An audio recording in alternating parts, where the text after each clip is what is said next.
It's great to get the victory, and you look at it, it's a tale of two halves. The first half, offensively, we moved the ball up and down the field. They couldn't stop us, and then we come back to second half and didn't move it well at all. Couldn't convert on third down.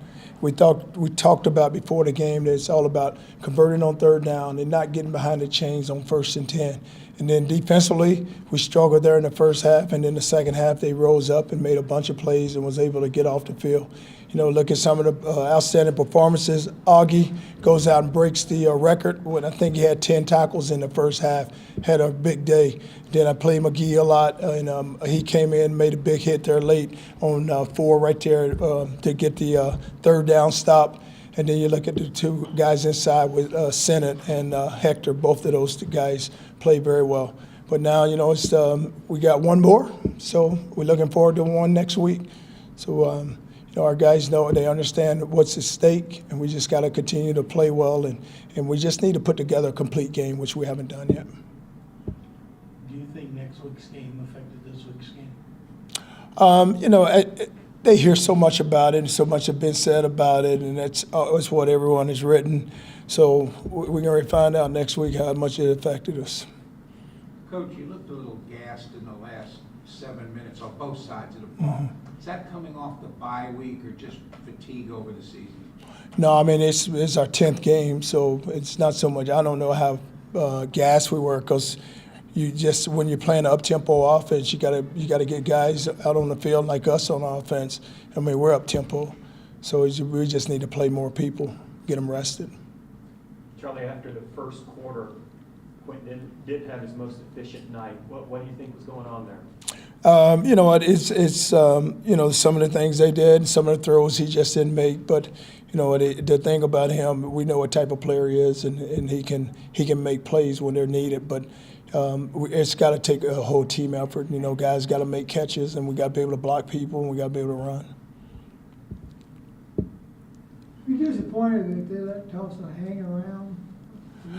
Well, you look at Tulsa, and everybody think because of the record they're not very good. But you look at, they beat Houston, and Houston beat us, and so it's not so they've been in every game. So it's not like they're gonna come in there and just not play hard. I mean, you got to give them credit also. Coach, I think you may be setting the NCAA record for most weeknight games. How much of a problem is that?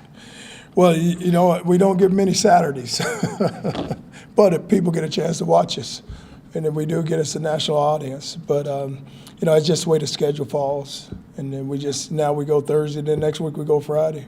And playing on Thursday now, you get 2 days to recover. Mm-hmm. How much of an advantage is that? Well, it'll be good, because now you got the 2 days, but we're gonna. We just got to get ready for the team next week, and the thing about it is these days will help us, and they play Saturday, so they're going to be behind it, but we got to go to their place too. So it's going to be our battle. It's playing on the road. Again, you gashed them pretty good with the run game. Did they do anything defensively to adjust to your run game? In the second half, it's got to be a combination where you got to be balanced with running and throwing the ball. And we weren't connecting on some of the throws, so now they can load the box and they stop you on the run.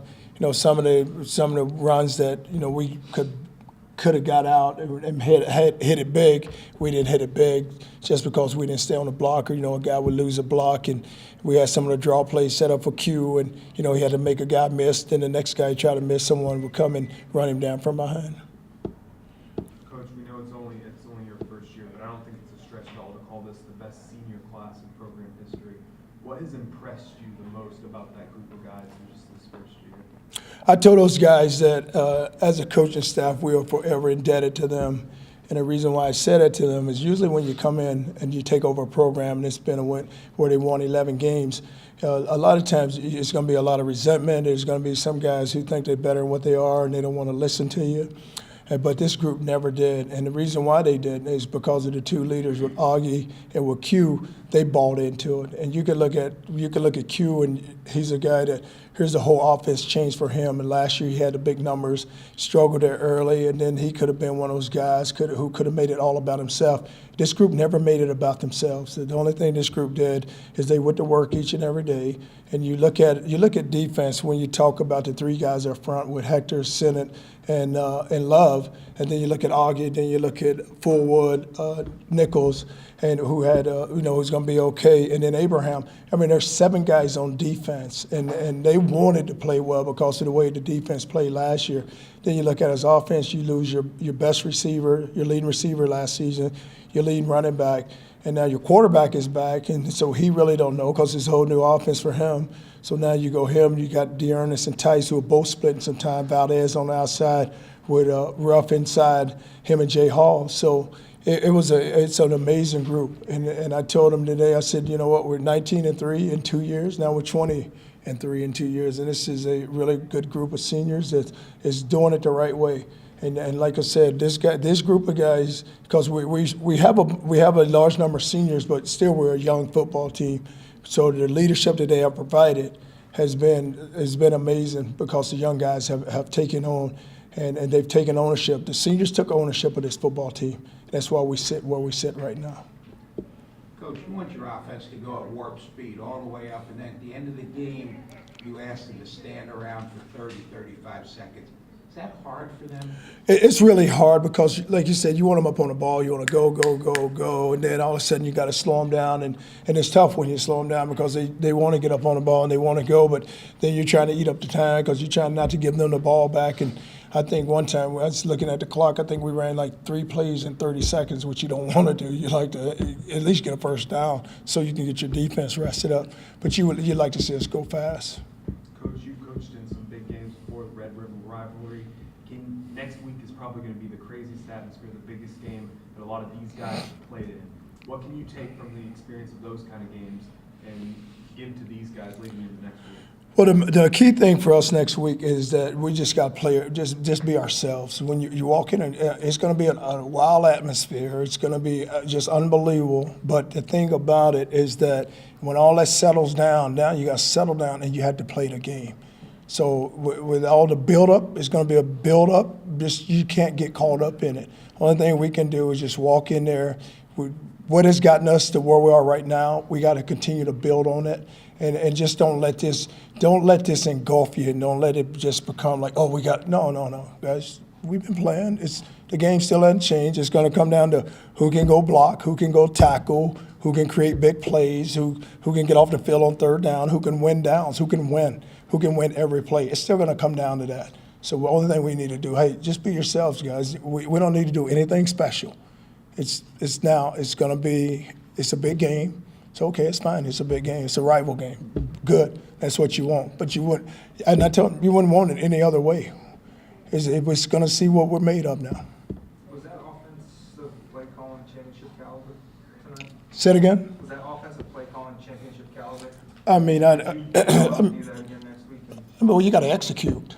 I mean, that's what it comes down to, just execute. I mean, it's not so much. I mean, a lot of times, we look at play calling. I mean, I can say this on defense. I made some calls and we missed a tackle or we weren't there. So, and the guys understand that. So it's not so much of, where you point at a guy, say you didn't call the right play.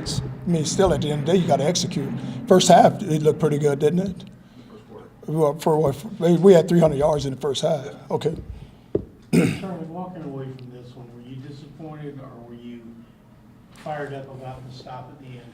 Well, it's we won the football game. You played a team that a lot of times people look at it, and I told our guys, I said that, a lot of times people look at games like this and they say, oh, y'all should blow them out. I mean, you got to give other teams credit too. So it's not like you're just going to walk out there and just be better. I mean, I thought they was a pretty good team. I thought the running back was a really good player.